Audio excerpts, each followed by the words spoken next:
पुष्पा की रसोई में आपका स्वागत है। तो आज यहाँ बन रहे हैं एकदम गुब्बारे के जैसे फूले फूले मूंग दाल की कचौरी। तो आप भी इसी तरह से बनाइएगा, बहुत टेस्टी लगेगी और ये खस्ता भी बहुत है। तो देख सकते हैं, इसे मैं तोड़ के दिखाती हूँ। देखिए कितना खस्ता बना है और इसका फीलिंग देखिए अंदर वाला, बहुत ही मस्त लग रहा है। तो चलिए बनाना शुरू करते हैं। हमने लिया है 200 ग्राम के करीब मूंग दाल। इसे अच्छे से धोकर मैंने साफ़ कर लिया था और 3-4 घंटे के लिए सोक करने के लिए रख दिया था। उसके बाद मैंने इसका पानी अच्छे से छान लिया है। अब हमें इसे पीसना है। तो सुबह का समय है, किचन में हल्की हल्की धूप आ रही है। तो धूप आना अच्छी बात होती है। तो आपके किचन में धूप आती है, कमेंट में ज़रूर बताइएगा। तो यहाँ मैंने सारे दाल मिक्सी में डाल लिए हैं। अब इसे हमें मोटा ही पीसना है, बिल्कुल बारीक मत कीजिएगा, दरदरा रहेगा तो काफ़ी अच्छा इसका टेस्ट आएगा। तो इसे हम चलिए पीस लेते हैं। तो इसी तरह की रेसिपी के लिए आप मेरे चैनल को सब्सक्राइब कर दीजिएगा और बेल आइकन ज़रूर प्रेस कीजिएगा। तो देखिए हमने पीस लिए हैं और ये हल्का मोटा मोटा ही हमने पीसा है, यानी कि दरदरा हमने पीस लिया। हाथों से दिखाती हूँ, देखिए बिल्कुल दरदरा है। तो आप इसी तरह से कर लीजिएगा। उसके बाद हमने प्लेट में निकाल लिया है। अब हम लेंगे एक बर्तन, इसमें हम मैदा ले लिए हैं 2 कटोरी और 1 कटोरी हम गेहूं का आटा लेंगे। तो आप चाहे तो सिर्फ मैदा में भी बना सकते हैं या सिर्फ आटे में भी बना सकते हैं। अब हम लेंगे अजवाइन और साथ में कलौंजी भी लेंगे। तो आप चाहे तो कलौंजी को स्किप भी कर सकते हैं, लेकिन देंगे तो बहुत अच्छा टेस्ट आएगा। और इन सभी को मिक्स कर देते हैं और साथ में ही हम इसमें स्वाद के अनुसार नमक ले लेंगे। उसके बाद हम अच्छे से इन तीनों को मिक्स कर देंगे। आटा, मैदा और अजवाइन, कलौंजी, नमक सारे अच्छे से मिक्स हो जाना चाहिए। तो अब हम इसमें डालेंगे मोयन। मोयन के लिए हमने रिफाइंड तेल यूज़ किया है, आप चाहे तो घी भी यूज़ कर सकते हैं। तो घी से बहुत ही और भी अच्छा खस्ता बनेगा। तो देखिए हमने 2 टेबल स्पून डाल लिया है। अब इसे घी को ना अच्छे से हम मिक्स करेंगे। अच्छे से मिक्स करते हुए हाथों से रब कर के अच्छे से, मतलब कोने कोने में इसका जो मोयन है लगना चाहिए। इसी तरह से बहुत ही अच्छी खस्ता बनकर तैयार होगी। आप इस तरह से ज़रूर कीजिएगा। तो एकदम बिना पानी डाले आप इस तरह से पहले अच्छे से मिक्स कर दीजिए। उसके बाद हम इसमें पानी डालेंगे। तो देखिए अच्छे से हमने इसी तरह से मिक्स कर लिया है।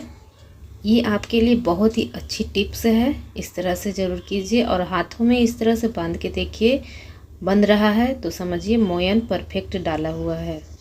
तो अब चलिए हम इसे गूँथेंगे। तो गूँथने के लिए हम थोड़ा थोड़ा पानी ऐड करेंगे, बिल्कुल थोड़ा थोड़ा करके ही इसे गूँथिए और इसका डो तैयार करेंगे। तो डो ज़्यादा सख्त भी नहीं होना चाहिए, क्योंकि हम इसमें फिलिंग्स भरेंगे, तो थोड़ा सॉफ्ट रहना चाहिए। अब इसे हम 10 मिनट के लिए हम रेस्ट के लिए छोड़ देंगे, ज़्यादा नहीं, बिल्कुल 10 मिनट के लिए हम इसे ऐसे ही छोड़ देंगे।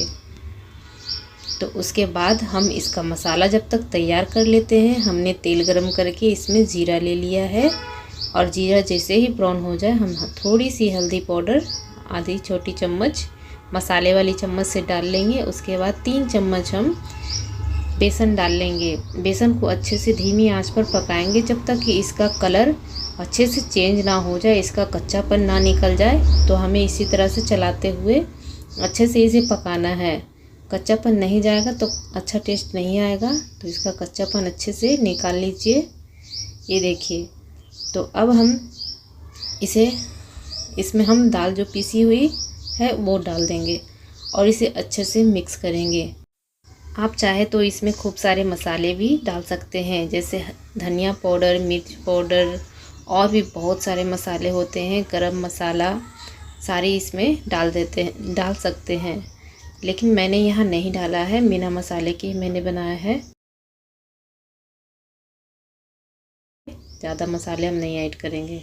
तो हमने ले लिया है स्वादानुसार नमक और इसे भी हम अच्छे से मिक्स कर देंगे। और देखिए इसका अभी गीला गीला बैटर है, तो हमें इसका सूखा सूखा बिखरा बिखरा सा बैटर चाहिए, एकदम पाउडर, थोड़ा पाउडर फॉर्म में उस तरह से चाहिए। तो इसे तब तक के लिए हमें भूनना ही है धीमी आंच पर। तो देखिए कितने अच्छे से ये बैटर, ये मिक्सचर बन चुका है और बहुत अच्छा भी लग रहा है। तो ये रेडी हो चुका है। अब हम इसमें डालेंगे आमचूर पाउडर। तो 1.5 चम्मच के करीब हमने आमचूर पाउडर ले लिया है और इसे भी हम अच्छे से मिक्स कर देंगे। आप चाहें तो नींबू का रस भी डाल सकते हैं। थोड़ा हल्का खट्टापन रहता है तो बहुत ही अच्छा टेस्ट आता है। तो गैस ऑफ कर देंगे और इसे ठंडा होने के लिए छोड़ देंगे। तो हमने यहाँ आटा चेक कर लिया है और इसे थोड़ा सा हम हाथों से इस तरह से मसल लेंगे। उसके बाद हम इसकी लोइयाँ बनाएंगे। बिल्कुल सॉफ्ट आटा गूँथकर हमने तैयार कर लिया है। अब इसकी लोइयाँ बनाने के लिए हम छोटे छोटे पार्ट को निकालेंगे। बिल्कुल ज़्यादा बड़ा नहीं करेंगे, एकदम छोटे छोटे ही बनाएंगे। तो देखिए इसी तरह से हम सारे लोइयाँ को तैयार कर लेंगे और लोइयों को इस तरह से चिकना कर लीजिए ताकि कोई क्रैक्स नहीं रहे। और इसी तरह से हमने सारे तैयार कर लिए हैं। तो अब फिलिंग्स भी ठंडा हो चुका है तो हम इसमें भरेंगे। तो भरने के लिए हमें एक लोई लेना है और इस तरह से बीच में मोटा ही रखिए, साइड साइड थोड़े से पतले करते जाएंगे और जब थोड़ी सी बड़ी हो जाए तब हम इसमें फिलिंग्स को भरेंगे। तो 1 चम्मच या 2 चम्मच अपने हिसाब से, जितनी आप बड़ी कटोरी रखते हैं, छोटी कटोरी रखते हैं, उसी के हिसाब से आप डाल लीजिए और इस तरह से ऊपर करते हुए दबाते हुए आपको जैसे कंफर्टेबल लगता है वैसे आप इसमें भर लीजिए। बस ध्यान रखिए कि फिलिंग्स उतना ही भरिए ताकि फटे नहीं। ये तो हो चुके हैं और ऊपर से हम इसे कवर कर देंगे और गोल घुमाते हुए चाहे तो इसके ऊपर से साइड से निकाल देंगे या फिर उसी में हम दबा देंगे। तो मैंने उसी में दबा दिया है। अब थोड़ा सा हल्का सा प्रेस करेंगे ताकि चारों तरफ लग जाए मसाला और इस तरह से हम अंगूठे से हल्का सा प्रेस कर देंगे ताकि ये बहुत अच्छे से फूलेगा। तो ये ज़रूर से कीजिए, ये भी बहुत ही अच्छी टिप्स है। तो सारे हमने तैयार कर लिए हैं। तो अब हम तेल को गर्म करेंगे। गर्म कितना करना है, बस हल्का सा इस तरह से गर्म करना। एकदम से मैंने जो डाला मैदा ऊपर नहीं आ रहा है, यानी कि हल्का ही गर्म है। तो आपको ऐसा ही गर्म रखना है, ज़्यादा गर्म बिल्कुल ना करें। ज़्यादा गर्म होता है तो आप इसे ठंडा कर ले तेल को। तो अब हम सारे इसमें डाल देंगे। जितने आते हैं तेल में आप उतने डाल दीजिए। आप और ज़्यादा तेल लेते हैं तो और भी ज़्यादा कचौरियाँ एक बार में डाल सकते हैं। तो देखिए हमने सारे इस तरह से डाल दिए हैं। अब थोड़ी देर इसे इसी तरह से रहने देना है। उसके बाद धीरे धीरे जब ये फूल कर ऊपर आएगी, फूल जाएगी, तभी हम इसे पलटेंगे। तो देखिए हमने पलट लिया है, फूल गई थी।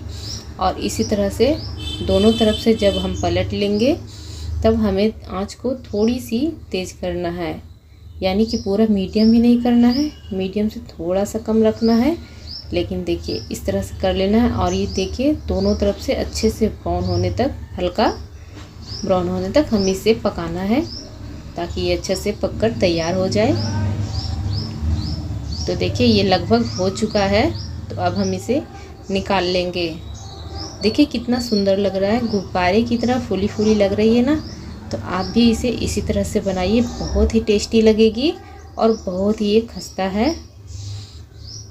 तो आपको ये रेसिपी कैसी लगी, अच्छी लगी हो तो लाइक ज़रूर कीजिएगा और मेरे चैनल को सब्सक्राइब कर लीजिएगा। कमेंट करके बताइएगा आपको कैसा लगा। तो चलिए फिर मिलते